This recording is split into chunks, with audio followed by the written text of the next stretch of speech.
నమస్తే welcome to Shri media నేను మీ రాహుల్ పటేల్ ఈ రోజు పిఠాపురం తర్వాత ఆంధ్రప్రదేశ్ రాజకీయాల్లో అతిపెద్ద హాట్ టాపిక్ సీట్ ఏదైనా ఉందంటే అది మంగళగిరి మాత్రమే ఎందుకంటే మాజీ ముఖ్యమంత్రి చంద్రబాబు నాయుడు గారి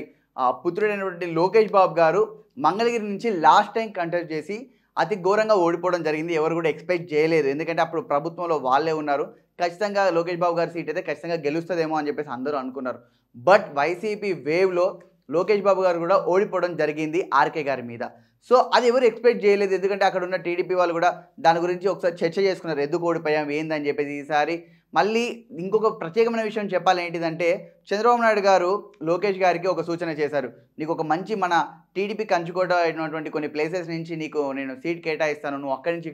పోటీ చేయని చెప్పేసి లోకేష్ గారికి సూచించినప్పటికీ కూడా లోకేష్ గారు ఒకటే ఒక మాట అన్నారంట అది మనకు బయట ఇంటర్వ్యూలో కూడా చెప్పడం జరిగింది మనకు కంచుకోట ప్లేస్ నుంచి పోటీ చేస్తే మనకేముంటుంది ఏదైతే మనం గెలవమని మీరు భావిస్తున్నారో అక్కడి నుంచి గెలిచి అఖండ మెజారిటీతో గెలిచి మీకు నేను కానుకగా ఇస్తాను టీడీపీకి కానుకగా ఇస్తాను టీడీపీ శ్రేణులకి కానుకగా ఇస్తానని చెప్పేసి లోకేష్ గారు చెప్పడం జరిగింది టీడీపీలో ఉన్న వాళ్ళందరూ కూడా లోకేష్ గారిని సొంత పార్టీ వాళ్ళే ఈయనేంట్రా ఇలా ఉన్నాడు గెలిచే ప్లేస్ని వదిలిపెట్టి మళ్ళీ ఇక్కడి నుంచి పోటీ చేస్తున్నాడు అని చెప్పేసి కొంచెం సతమతం అయ్యారని చెప్పేసి మనకు కొన్ని వర్గాల ద్వారా తెలుసుకోవడం జరిగిందనమాట కానీ లోకేష్ గారు అప్పుడు ఎందుకు ఓడిపోయారు ఎందుకు నేను ఇక్కడ ఓడిపోయాను ఎందుకు ఓడిపోవాల్సి వచ్చింది అనేది పునర్సమీక్ష చేసుకున్నారు దాని తర్వాత ఆయన నిర్ణయించుకున్నది ఏంటిదంటే 5 సంవత్సరాలు ప్రజల్లో అందుబాటులో ఉండాలి వాళ్ళకి ఏ సమస్య వచ్చినా నేను ఒకవేళ ఇక్కడ అందుబాటులో లేకున్నా నా మనిషి ఎవరైనా ఇక్కడ అందుబాటులో ఉండాలని చెప్పేసి లోకేష్ గారు భావించడం జరిగింది దానికి తగ్గట్టుగానే 5 సంవత్సరాల్లో మా సర్వేలో తేలింది ఏంటంటే అక్కడ ప్రజలు ఏం చెప్పారంటే ఈ 5 సంవత్సరాల్లో లోకేష్ గారు ప్రత్యేకంగా కొన్ని హాస్పిటల్ కట్టించడం జరిగింది చిన్న చిన్నవి ఆ కాలనీస్లలో అక్కడ ఇక్కడ సో దాంతోపాటు ఎవరైనా తమ పార్టీ వాళ్ళే కాకుండా వేరే వాళ్ళు ఎవరైనా కూడా చనిపోతే వాళ్ళకి ఆర్థిక సహాయం అందించడం జరిగింది ముస్లింలకు మైనారిటీ ప్రజలందరికీ కూడా వాళ్ళ పండుగలు వచ్చినా ఏమొచ్చినా కూడా వాళ్ళకు బట్టలు పెట్టడం కానీ ఇంకా వాళ్ళకు ఆర్థిక సాయం చేయడం కానీ జరిగిందనమాట సో మొత్తానికి మంగళగిరి మొత్తం కూడా ప్రత్యేకంగా 5 సంవత్సరాలు కాన్సన్ట్రేషన్ చేశారు లోకేష్ గారు దానికి తగ్గట్టుగానే ఇప్పుడు ఫలితాలు కూడా అలాగే వచ్చాయి లోకేష్ బాబు గారిని అక్కడ ఉన్న వాళ్ళందరూ కూడా ఇక్కడ ఏముంటాడు ఇతను ఇక్కడ ఉండడు అని చెప్పేసి మొదట్లో అనుకునేవారంట ఇప్పుడు ఏమైందంటే పరిస్థితి దీనికి ఇంకొక రకం కూడా మనం మాట్లాడుకోవచ్చు ఎందుకంటే చివరి మూమెంట్లో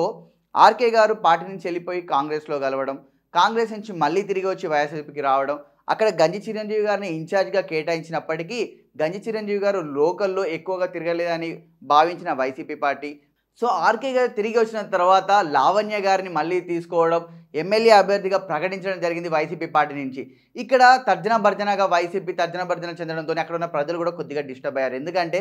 ఎవరిని గెలిపించుకోవాలి ఎవరు మన ఎమ్మెల్యే అభ్యర్థి అని చెప్పేసి కూడా వైసీపీ పార్టీ శ్రేణుల్లో కూడా కొంచెం కన్ఫ్యూజన్ ఉంది చివరి మూమెంట్లో సో గంజి చిరంజీవి గారికి పద్మశాలి అక్కడ ఓటింగ్ చాలా ఉంటుందని చెప్పేసి అందరూ భావించారు అందుకే వైసీపీ నుంచి అతనికి సీట్ వస్తుందని చెప్పేసి ఇన్ఛార్జిగా ఉంటే తన గ్రౌండ్ లెవెల్ వర్క్ చేయడం మొదలుపెట్టాడు కానీ ఆశించినంత స్థాయిగా పార్టీ శ్రేణుల్ని ఉత్సాహపరచలేకపోయాడని చెప్పేసి భావించి ఆర్కే గారు తిరిగి వచ్చిన తర్వాత మృడు లావణ్య గారికి టికెట్ కేటాయించడం జరిగింది లాస్ట్ మూమెంట్లో తిరిగారు లావణ్య గారి కన్నా ఎక్కువ ఆర్కే గారే బాగా ప్రచారం చేయడం జరిగింది బట్ ఎన్ని చూసినప్పటికి కూడా లోకేష్ గారు లాస్ట్ టైం ఓడిపోయారు మళ్ళీ ఈసారి ఇక్కడి నుంచి నిలబడుతున్నారు ఒక ముఖ్యమంత్రి కొడుకు మన దగ్గర నుంచి నిలబడుతున్నారని అక్కడ ప్రజలు భావించడం జరిగింది అలాగే ప్రతి ఒక్కరు కూడా టీడీపీకి సంబంధించిన లోకేష్ బాబు గారికి సంబంధించిన ప్రతి ఒక్కరు కూడా గ్రౌండ్ లెవెల్లో గట్టిగా పనిచేశారని చెప్పేసి మనకు తెలవడం జరిగిందనమాట సో ఇవన్నీ అంశాలు కూడా లోకేష్ గారికి కలిసి వచ్చింది ముఖ్యంగా లోకేష్ గారు ఎమోషనల్గా స్పీచ్ ఇవ్వడం జరిగింది అట్లాగే లోకేష్ గారి అమ్మగారు నారా భువనేశ్వర్ గారు ప్రత్యేకంగా మంగళగిరికి వచ్చి పాదయాత్రలాగా చేసి ఇంటింటికి తిరిగి కూడా లోకేష్ బాబుని గెలిపించండి అని చెప్పేసి అర్థించడం జరిగింది ఇవన్నీ అంశాలు చూసుకొని అక్కడ ప్రజలందరూ కూడా భావోద్వేగానికి లోనయ్యి లోకేష్ గారిని గెలిపించుకుంటే బాగుంటుంది అనే ఆలోచన వచ్చిందని చెప్పేసి అప్పుడు మన సర్వేలో కూడా తేలిందనమాట సో దానికి తగ్గట్టుగానే లోకేష్ బాబు గారు అందరూ ప్రతి ఒక్కరు కూడా వైసీపీ పార్టీలో ఉన్న చాలామంది కూడా లోకేష్ గారిని హేళన చేయడం జరిగింది నువ్వు ఎమ్మెల్యేగా నీ జన్మలో నువ్వు గెలవలేవు అని చెప్పేసి వైసీపీ పార్టీ వాళ్ళందరూ అన్నారు దాన్ని ఛాలెంజింగ్గా తీసుకొని లోకేష్ గారు ఒక సమావేశంలో కూడా అవును నేను ఓడిపోయాను నేను ఒక ముఖ్యమంత్రిని కొడుకై ఉండి కూడా ఓడిపోయాను కానీ నేను ఓడిపోయిన దగ్గర నుంచి నేను గుణపాఠం నేర్చుకొని తిరిగి నిలబడతాను నా అరుపు సింహం గర్జన కన్నా ఎక్కువ ఉంటుందని చెప్పేసి ఆయన ఒక సమావేశం జరిగింది సో దాన్ని కూడా ట్రోల్ చేశారు ఇది మాటలు చెప్పడమే తప్ప చేతల్లో ఉండదు ముందు తెలుగు స్పష్టంగా మాట్లాడడం నేర్చుకో అని చెప్పేసి చాలామంది విమర్శించడం జరిగింది సో ఎన్నో విధాలుగా ఎన్నో తీరులుగా లోకేష్ గారిని చాలా అంటే చాలా అంటే మన ఏపీ రాజకీయాల్లో ఎక్కువగా ట్రోల్స్ గురైంది ఎవరైనా ఉన్నారంటే అది లోకేష్ గారే. సో ఇన్ని ట్రోల్స్‌ని తీసుకొని బాధ్యతాయుతంగా టీడీపీ పార్టీకి మంగళగిరి అనే సీట్‌ని ఖచ్చితంగా గెలుపుతోని భారీ గెలుపుతోని టీడీపీ పార్టీకి గిఫ్ట్ ఇయ్యాలనుకున్నారు. సో అందుకు తగ్గట్టుగానే ఇప్పుడు మంగళగిరిలో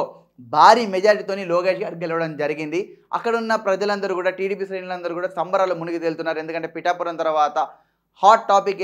ఏదన్నా ఉందా అంటే అది మంగళగిరి మాత్రమే. సో మంగళగిరిలో లోకేష్ బాబు గారు గెలవడంతోనే అక్కడున్న ప్రజలందరూ కూడా సంబరాలు చేసుకుంటున్నారు. టీడీపీ పార్టీ శ్రేణుల గురించి చెప్పాల్సిన పని లేదు. లోకేష్ బాబు గారు ప్రత్యేకంగా కాల్ చేసి అక్కడున్న ప్రజలందరికీ కూడా ఎవరైతే పార్టీ కోసం కష్టపడారో వాళ్ళందరికీ కూడా కృతజ్ఞతలు జరుపుకున్నాడు. అలాగే వీడియో కూడా రిలీజ్ చేశారు. నన్ను గెలిపించిన మంగళగిరి ప్రజలందరికీ కూడా నా ధన్యవాదాలు. మీ మేల్ని ఎప్పుడు మర్చిపోలేని చెప్పేసి భావోద్వేగానికి గురై